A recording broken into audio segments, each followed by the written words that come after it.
पेश है हिंदी जबान में अपडेट।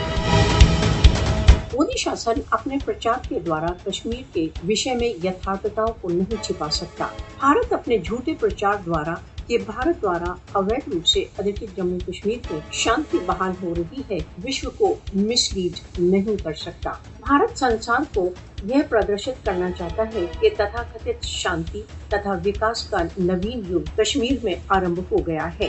5 अगस्त 2019 के पश्चात से भारत ने कश्मीरियों के साथ अपने पाशवीकरण तथा कश्मीर को कॉलोनाइज करने की कार्रवाइयों में वृद्धि कर दी है। भय तथा आतंक का वातावरण उत्पन्न करने के लिए भारत द्वारा अवैध रूप से अधिकृत जम्मू कश्मीर एक सैनिक गैरिसन में परिवर्तित कर दिया गया है। भारतीय हट कश्मीर विवाद के समाधान तथा क्षेत्र में शांति के मार्ग में सबसे बड़ी बाधा है। भारत द्वारा अवैध रूप से अधिकृत जम्मू कश्मीर में मोदी की अतिवादी नीतियों ने दक्षिण एशिया की शांति तथा स्थायित्व को दांव पर लगा दिया है। कश्मीर विवाद के कश्मीरियों की इच्छा के अनुसार समाधान के बिना क्षेत्र में शांति संभव नहीं है।